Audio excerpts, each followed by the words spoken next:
Amma ba'd. Ikhwana fiddin, a'azzani Allah wa iyyakum.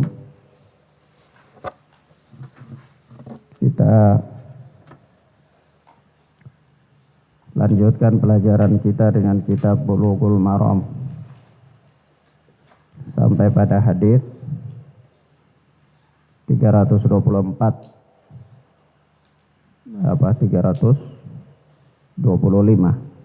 menurut cetakan yang ada pada anak. Kadang-kadang beda cetakan, beda nomor. Berkata Al-Hafidh Ibnu Hajar Asqalani rahimana wa rahimahullah, wa ana Anas radhiyallahu anhu anna an-nabiyya sallallahu alaihi wasallam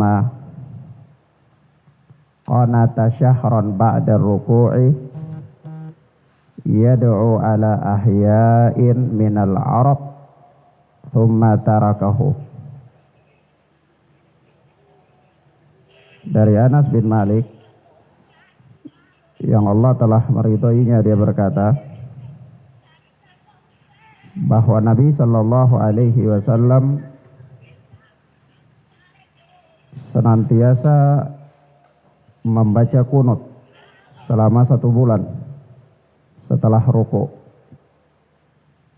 Jadi Nabi sallallahu alaihi wasallam selalu membaca kunut selama 1 bulan setelah ruku. Yad'u ala ahyanin minal arab thumma tarakahu. Beliau mendoakan kebinasaan kepada sebahagian suku Arab. Thumma tarakahu. Kemudian setelah itu beliau meninggalkan kunut. Kata Al-Hafidh, muttafaqun alaih. Hadis ini adalah hadis muttafaqun alaih,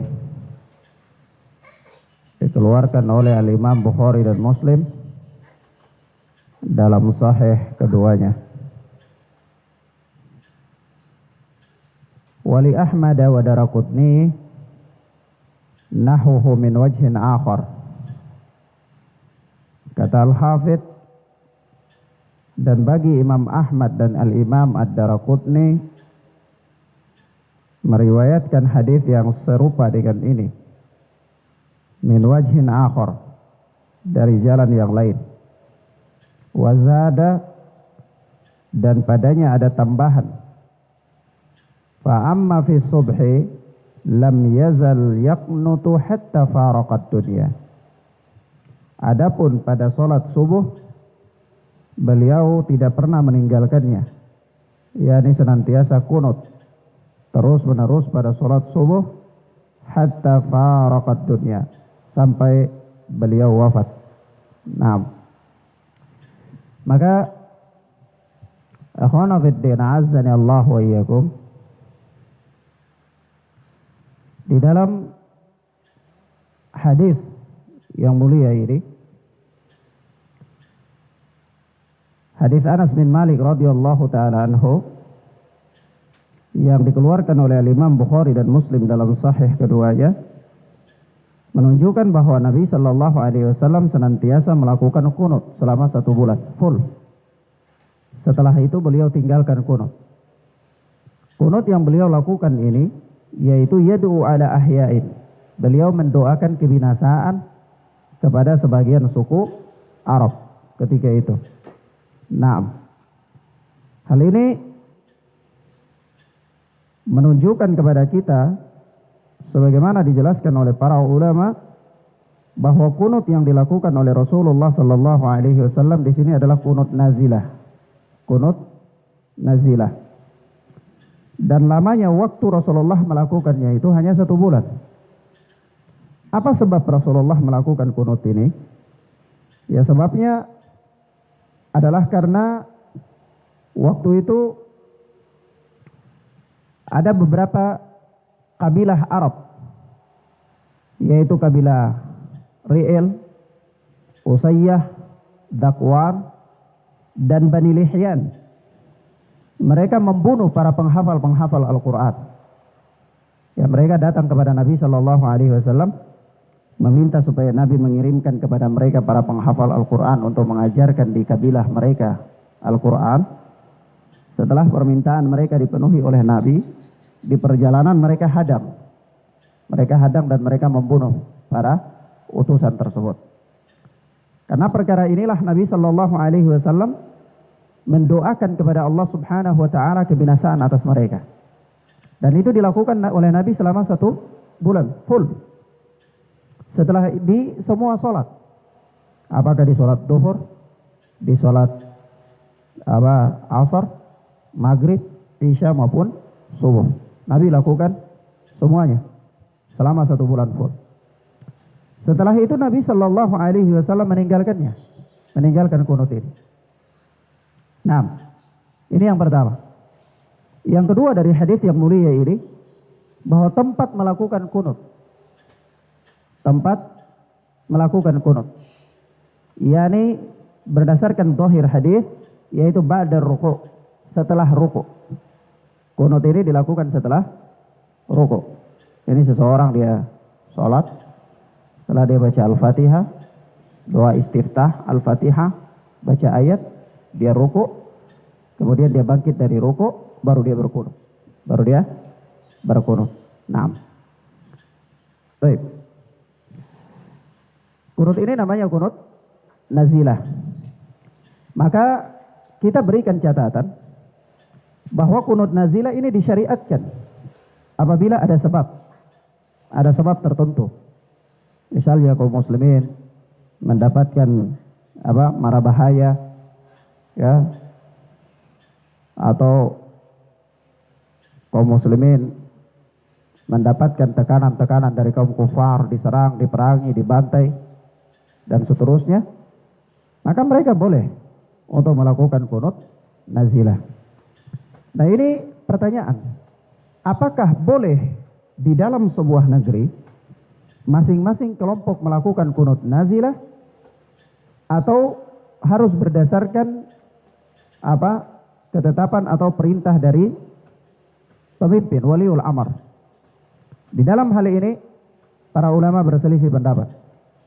Namun pendapat yang paling kuat mendekati nas-nas yang ada, bahwa hal ini harus ditetapkan dengan keputusan waliul amr, keputusan penguasa. Nah, sehingga misalnya kita di negara Indonesia ini mau berkunut untuk misalnya masyarakat kaum muslimin yang ada di Palestina misal, tidak bisa satu-satu kelompok kecil sendiri melakukan kunut-kunut nazilah, tidak bisa. Ya, maka ini ditetapkan dengan keputusan waliul amr. Waliul amr, pemerintah kaum muslimin, menetapkan atau menghimbau kepada masyarakat kepada warga negara untuk melakukan kunut nazilah, ya. Nah, namun bila tidak ada pemerintah kaum muslimin, nah, kita tinggal di pemerintahan kufar, di negara-negara kafir, ya, dan sistem pemerintahan pun adalah pemerintah kafir, ya, para perdana menteri, presiden dan seterusnya adalah kafir. Maka dalam hal ini, maka boleh bagi kaum muslimin yang berada di sana, mereka melakukan kunut nazilah. Nah, baik. Kemudian kunut nazilah ini dilakukan apabila bahaya itu telah dihentikan, apabila bahaya itu telah hilang. Apabila bahaya telah hilang atau dirasa cukup, dilakukan kunut terus-menerus pada waktu-waktu sholat. Dan apabila sang imam berpandangan bahwa perkara ini telah cukup, maka dia boleh menghentikan untuk melakukan kunut nazilah. Nah, kemudian yang berikut dalam hadis yang mulia ini, di sini kita lihat pada riwayat Imam Ahmad dan riwayat Al-Imam Abu Daud, Al-Imam Ad-Daraqutni, dikatakan wazada fa amma fi subhi falam yazal yaqnutu hatta faraqad dunya. Adapun pada salat subuh, maka Nabi Shallallahu Alaihi Wasallam senantiasa melakukan kunut sampai beliau wafat. Nah, kalau kita melihat riwayat ini, Maka riwayat ini menetapkan adanya kunut yang khusus untuk sholat subuh. Ya, adanya kunut yang khusus untuk sholat subuh. Kunut nazilah boleh ditinggalkan. Tapi adapun dalam kunut subuh terus Rasulullah melakukannya. Nah, tetapi secara sanad hadis ini adalah hadis yang dhaif.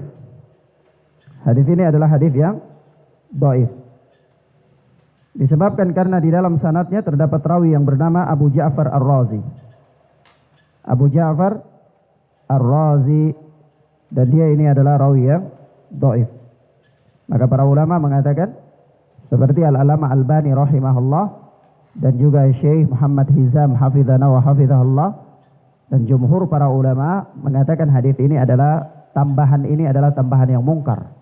Ya, tambahan pada kalimat wa amma fi subhi, adapun pada salat subuh falam yazal yaqnutu hatta faraqat dunya, maka Nabi sallallahu alaihi wasallam senantiasa melakukan salat subuh sampai beliau wafat, maka ini adalah tambahan yang mungkar.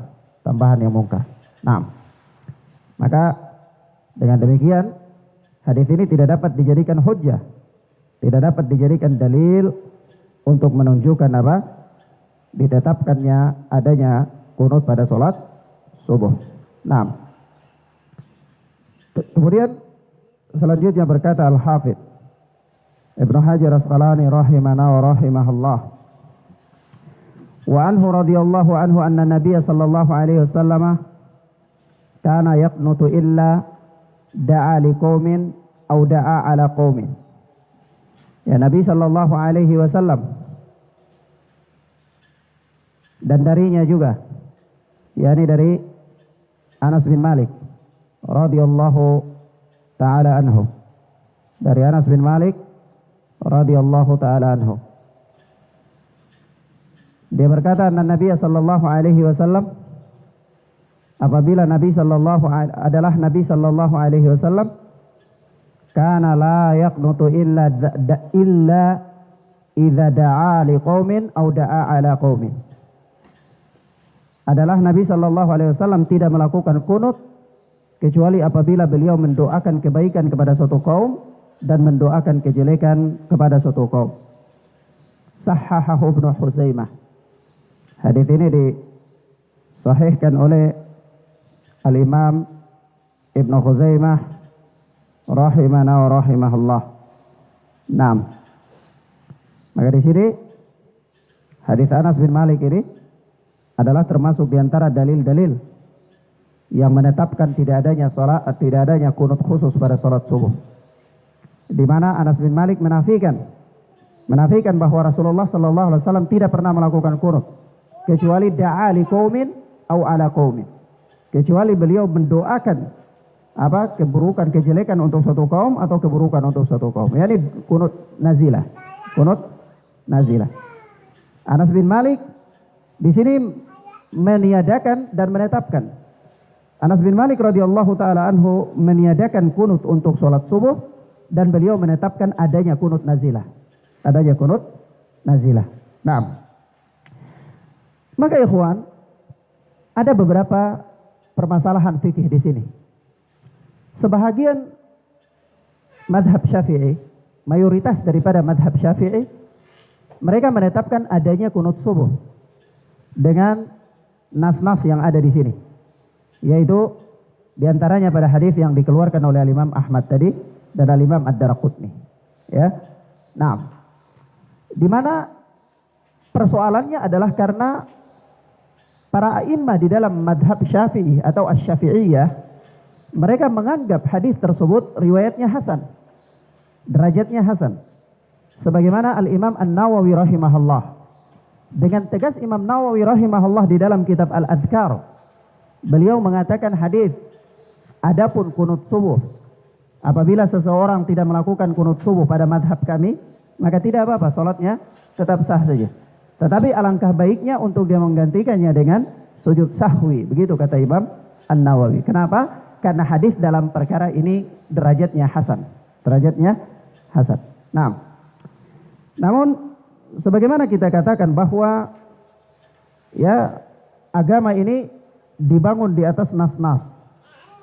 Maka ketika para ulama ahlul hadis yang lebih teliti dan lebih alim dalam bidang hadis memeriksa periwayatan-periwayatan hadis dalam kunut subuh, maka mereka mengatakan bahwa riwayat-riwayat yang menetapkan kunut subuh itu adalah riwayat yang dhaif. Riwayat yang dhaif. Maka dikarenakan dasar hukum yang dipakai oleh Al-Imam An-Nawawi itu adalah dasar yang dhaif, yang lemah, otomatis ucapan-ucapan beliau, kesimpulan-kesimpulan hukum yang dibangun di atas dasar yang lemah ini juga tidak berfungsi. Disebabkan karena dasarnya juga lemah. Nah, baik. Kemudian ada bantahan secara qiyas bantahan secara analogi oleh Al-Allamah Ibnu Qayyim Al-Jauziyah, sebagaimana beliau terangkan dalam beberapa lembar daripada kitab Zadul Ma'ad. Nah, kata beliau, kurang lebih Imam Ibnu Qayyim Al-Jauziyah, beliau mengatakan begini: kalaulah mungkinkah Rasulullah sallallahu alaihi wasallam melakukan kunut subuh, Abu Bakar melakukan kunut subuh, Utsman melakukan kunut subuh, Ali melakukan kunut subuh, dan ini terjadi dalam riwayat hidup mereka, ya. Tentu kurang lebih masa Khulafaur Rasyidin itu kurang lebih 30 tahun. Ya. Ya, mulai dari masa kepemimpinan Abu Bakar, Umar, Utsman sampai di Ali itu kurang lebih 30 tahun. Ya, ini 28 tahun beberapa bulan begitu, tapi nanti ditambah dengan Al-Hasan, pemerintahan Al-Hasan, maka disitulah genap menjadi 30. Ya. Nah, karena Al-Hasan masih dikategorikan dalam pemerintahan Khulafaur Rasyidin. Nah, maka ala kulli hal kita katakan sudahlah, taruhlah 25 tahun paling kurang. Itu kalau seandainya ditambah dengan masa Rasulullah lagi 20 tahun. Ya, Rasulullah katakanlah mulai dari Rasulullah sallallahu alaihi wasallam menerima perintah wahyu untuk sholat, ya, sampai beliau berhijrah itu kan 1 tahun beberapa bulan sebelum beliau berhijrah. Taruhlah dimulai dari hijrah. Dari hijrah berarti ya Rasulullah sallallahu alaihi wasallam wafat pada tahun ke-11 Hijriah. Kurang lebih 11 tahun. Ya, kita katakan 10 tahun. 10 tahun tambah 25 tahun berarti 35 tahun. Taruhlah kalau selama 35 tahun ini terjadi kunut secara ma'ruf di dalam kehidupan Rasulullah dan para sahabat. Tentu disaksikan oleh mayoritas para sahabat. Iya. Disaksikan oleh mayoritas para sahabat. Kemudian setelah Rasulullah wafat, mereka bersepakat untuk meninggalkan kunut subuh? Tidak mungkin. Iya. Atau katakanlah mereka masih tetap kunut, Abu Bakar masih tetap kunut, Umar masih tetap kunut, Utsman masih tetap kunut, Ali bin Abi Thalib masih tetap kunut. Kemudian sepeninggal Ali bin Abi Thalib, apakah seluruh para sahabat bersepakat untuk meninggalkan kunut subuh? Tidak mungkin. Ya, tidak mungkin. Padahal perkara ini mereka telah menyaksikannya selama puluhan tahun dan mereka menjalaninya bersama Rasulullah dan Khulafaur Rasyidin. Ya. Tetapi buktinya tidak ada. Di mana bukti tidak ada? Nanti kita bacakan dalam hadis berikut. Ya. Nah, maka ini secara logika, secara qiyas, penetapan adanya kunut subuh adalah lemah, baik dari sisi kenyataan maupun dari sisi hadithiyah. Ya. Nah, hal ini sebagaimana ditetapkan dengan tegas dalam hadis berikut. Berkata Al-Hafidz Ibnu Hajar Asqalani rahimana wa rahimahullah, Wan Sa'id ibn Tariq Al-Ashja'i radhiyallahu anhu qala, dan dari Sa'ad wa an Sa'ad bin Tariq Al-Ashja'i radhiyallahu anhu qala, dan dari Sa'ad bin Tariq Al-Ashja'i yang Allah telah meridainya, dia berkata, qultu li abi, aku bertanya kepada bapakku. Aku bertanya kepada bapakku. Saat ini dia bertanya kepada bapaknya Tariq Al-Ashja'i. Al-Ashja'i. Dia katakan, qultu li abi, aku bertanya kepada bapakku. Ya abati, innaka qad sallaita khalfa Rasulillah sallallahu alaihi wasallam wa Abi Bakrin wa Umar wa Utsman wa Ali, afakanu yaqnutuna fil fajr. Wahai bapakku, engkau sungguh pernah sholat di belakang Rasulullah sallallahu alaihi wasallam Abu Bakar, Umar, Utsman, Ali, afakanu yaqnutuna fil fajr? Apakah mereka melakukan kunut pada salat fajar, pada salat subuh?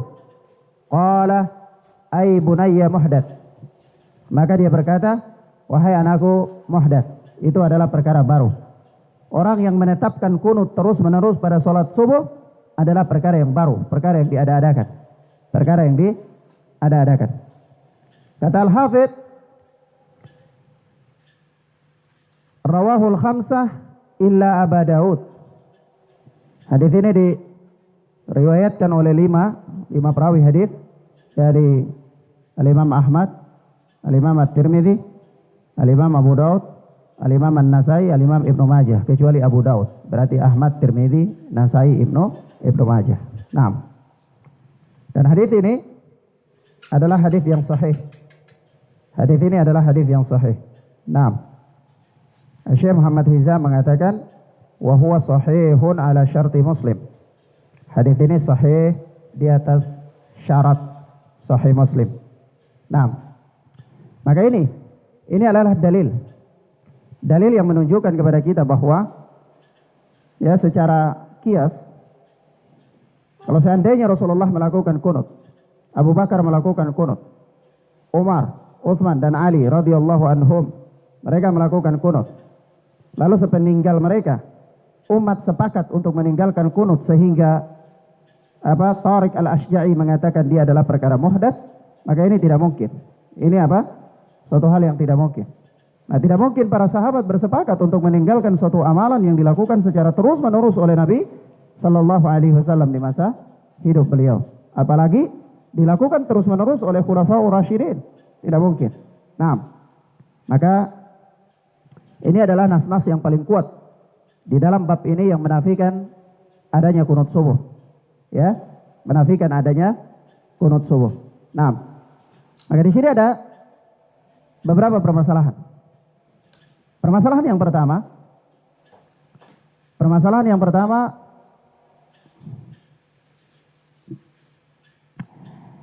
apakah kunut, yakni pada kunut nazilah, itu tempat melakukannya setelah ruku? Harus setelah ruku ataukah boleh sebelum ruku? Maka jawabnya dalam hal ini boleh di dua tempat. Boleh sebelum ruku, boleh setelah ruku. Berdasarkan nas-nas yang sahih dalam hal ini. Ya.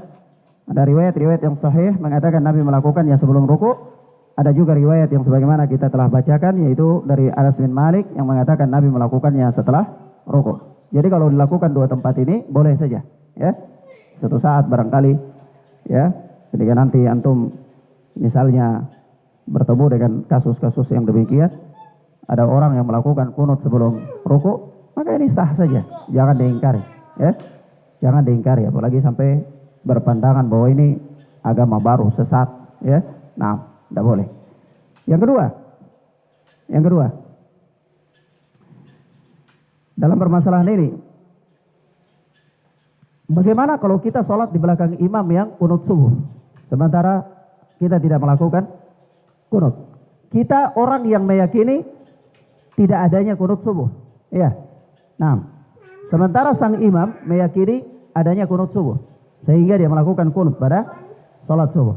Sementara kita makmum, apa yang harus kita lakukan? Maka dalam hal ini para ulama berselisih pendapat.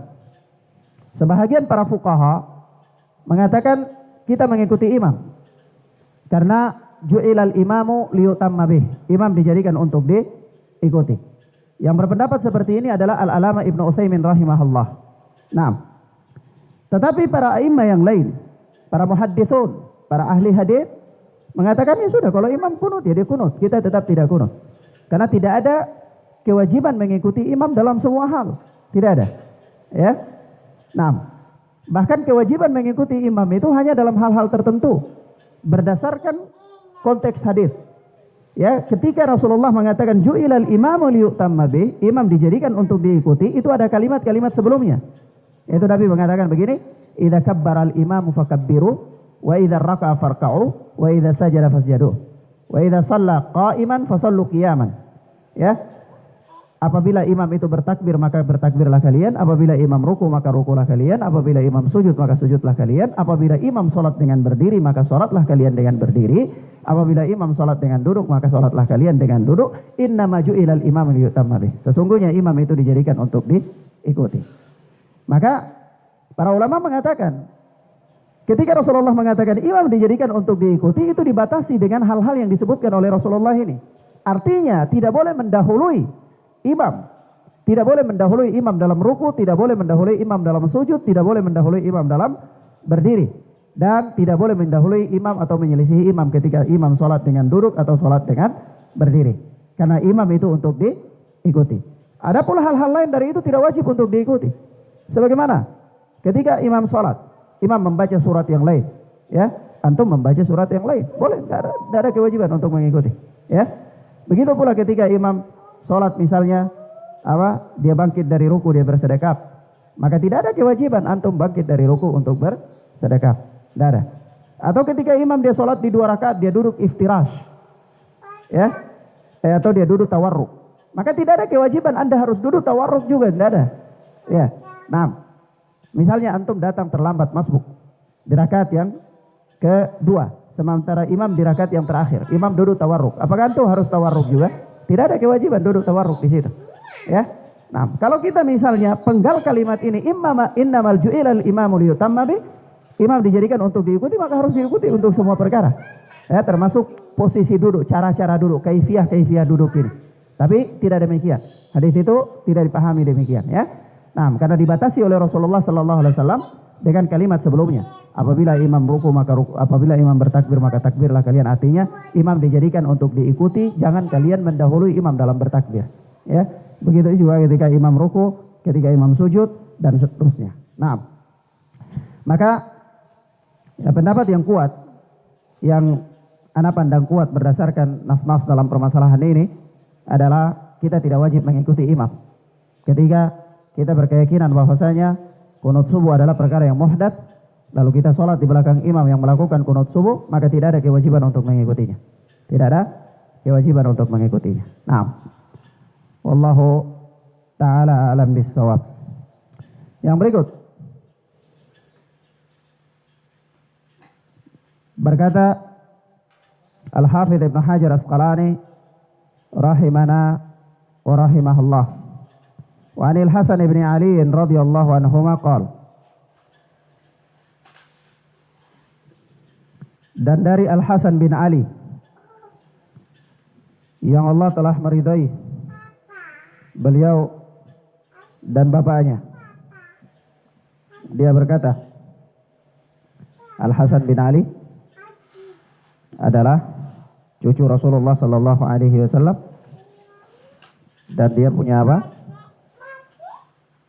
Bapaknya kepada Ali bin Abi Thalib radhiyallahu taala anhu, mamanya kepada Fatimah binti Rasulullah sallallahu alaihi wasallam wa radhiyallahu anha.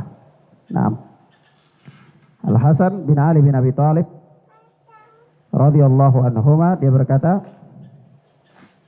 allamani Rasulullah sallallahu alaihi wasallam kalimatin aquluhunna fi qunutil witri. Rasulullah sallallahu alaihi wasallam mengajarkan aku beberapa kalimat, beberapa doa yang aku baca pada kunut witir.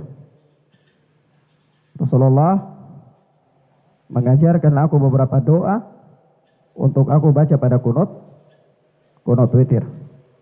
Nah, yaitu Allahumma hdini fi man hadait, wa afini fi man afait, wa tawallani fi man tawallait, wa barik li fi ma a'tait, wa qini syarra ma qadait, fa innaka taqdi wa la yuqda 'alaik, wa innahu la yadhillu man walait, tabarakta rabbana wa ta'ala.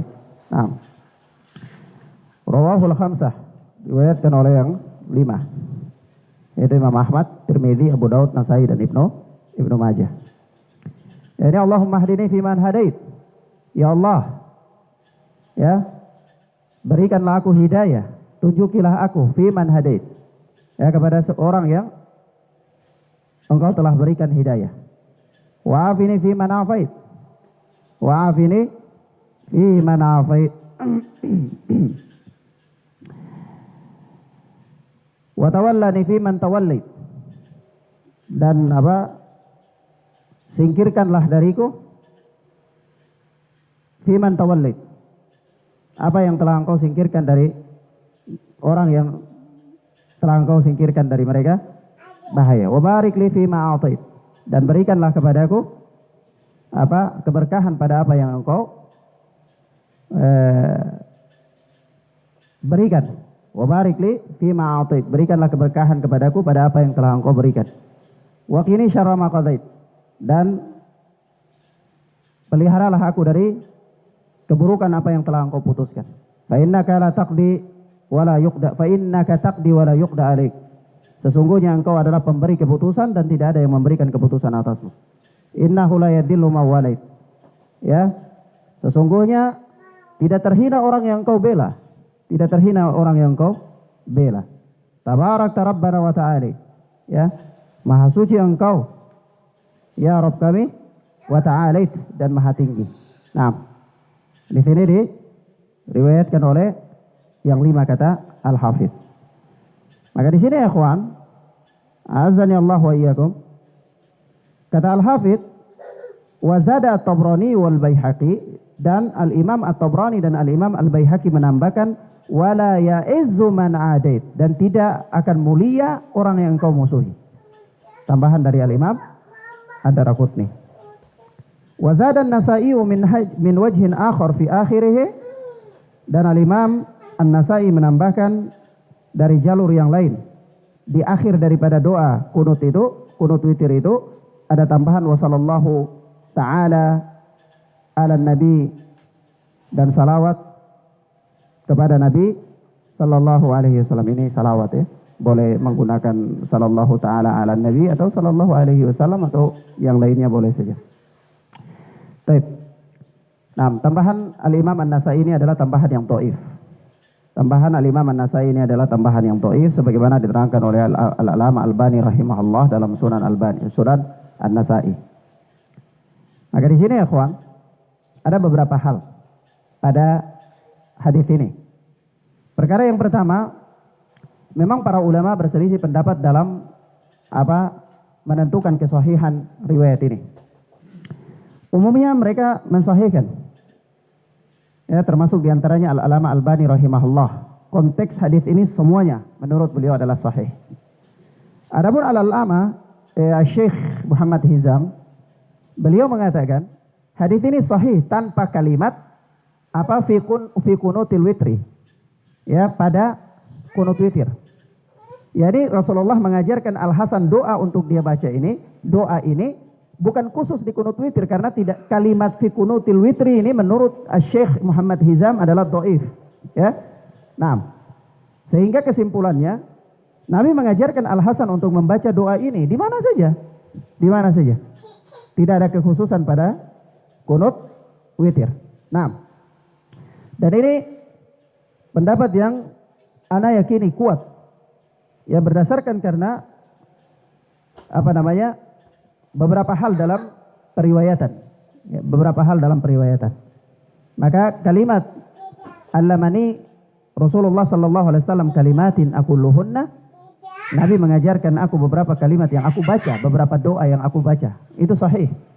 Adapun kalimat fi kunutil witri adalah masih perlu ditinjau lagi, karena, ya, diantaranya para ulama banyak ada yang mendhaifkannya. Dan diantaranya Syekh Muhammad Hizam mengatakan tambahan ini adalah tambahan yang dhaif, ya.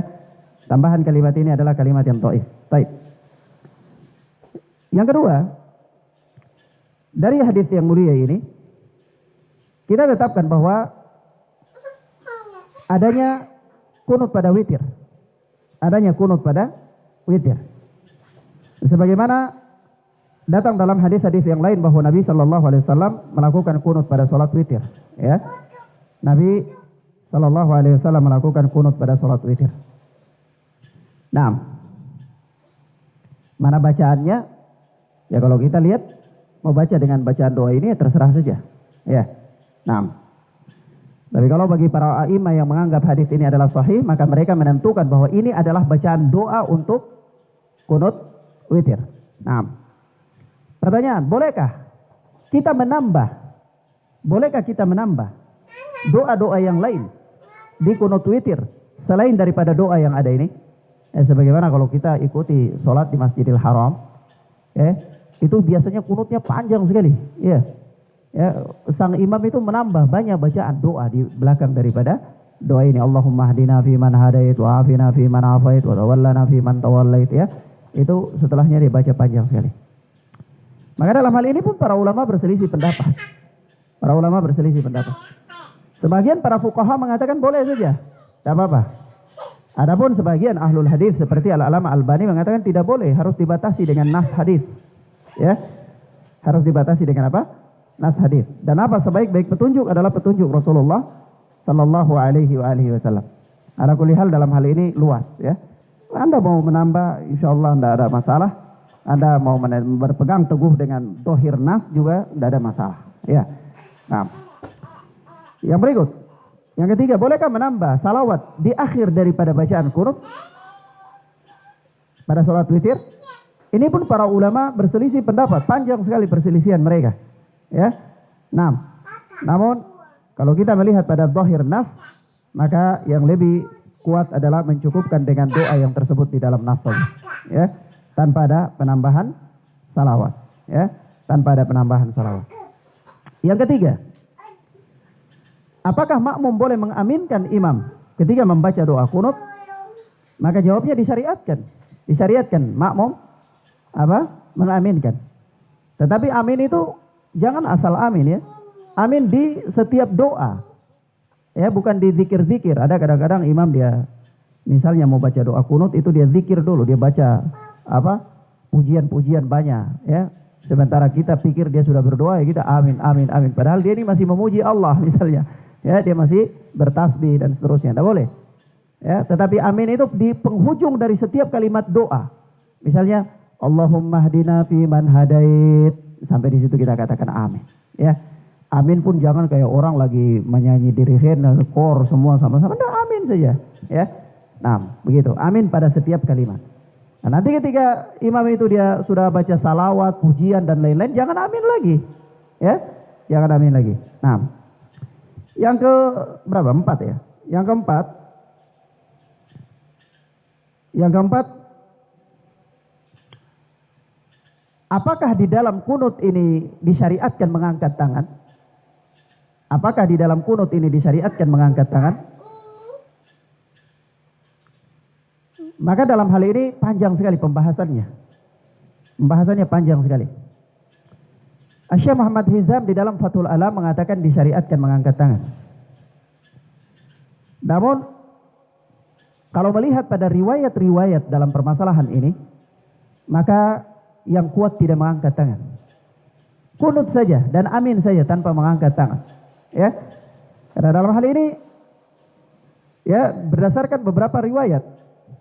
Di antaranya disebutkan bahwasanya hadis-hadis yang menyebutkan mengangkat tangan dan menyebutkan tidak mengangkat tangan itu memang hadis-hadis yang sahih. Tetapi hadis-hadis itu, hadis-hadis yang menyebutkan mengangkat tangan ini dia menyelisihi rawi yang lebih kuat hafalannya, ingatannya dari rawi yang mengatakan tidak mengangkat tangan. Ya. Nah, sehingga di sini adalah riwayat-riwayat mengangkat tangan itu semuanya bersumber dari Yahya bin Ma'in. Yahya bin Ma'in. Sedangkan para ulama mengatakan barang siapa yang menyelisihi, ya, barang siapa saja yang menyelisihi Hammad di dalam meriwayatkan hadis, maka riwayat Hammad itu lebih dikuatkan daripada riwayat yang lain. Ada 2 orang sama-sama sahih, tapi satu orang ini lebih kuat hafalannya, ya, lebih kuat dalam periwayatan hadis. Lalu temannya ini meriwayatkan menyelisihi dia, tapi temannya ini juga sahih, Hanya kalau mereka dua dibandingkan, maka temannya ini kalah dari dia. Ya. Maka ketika temannya ini menyelisihi orang yang lebih kuat, maka riwayat orang yang lebih kuat hafalannya yang didahulukan. Ya. Maka riwayat Hamad itu lebih didahulukan daripada riwayat-riwayat yang lainnya. Di mana Hamad ketika dia meriwayatkan hal ini dari Sabit, itu dia tidak mengatakan bahwa Rasulullah Sallallahu Alaihi Wasallam mengangkat tangan. Begitupun murid-murid Anas bin Malik yang lainnya seperti Qatada, ya, dan yang lainnya, mereka meriwayatkan hadis-hadis kunut itu tidak menyebutkan mengangkat tangan, tidak menyebutkan apa? Mengangkat tangan. Maka ya dalam hal ini luas, umurnya luas, perkaranya luas. Ya, kalau Anda berkeyakinan mengangkat tangan, ya lapas tidak apa-apa angkat tangan. Kalau Anda berkeyakinan tidak mengangkat tangan, maka ya tidak mengangkat tangan. Dan yang Anda yakini adalah tidak mengangkat tangan. Ya, karena berdasarkan periwayatan hadis, maka hadis yang menyebutkan tidak mengangkat tangan jauh lebih kuat daripada hadis-hadis yang menyebutkan apa? Mengangkat tangan dalam berkunut. Wallahu ta'ala a'lam bis-shawab. Naam. Ila huna ya ikhwana fid din azani Allah wa iyyakum. Kita cukupkan pelajaran kita sampai di sini insyaallah taala. Kita lanjutkan pada pertemuan berikutnya. Naktafi bihadzal dars. Wallahu waliyut taufiq. Subhanakallahumma bihamdika asyhadu an la ilaha illa anta astaghfiruka wa atubu ilaik. Wassalamualaikum warahmatullahi wabarakatuh.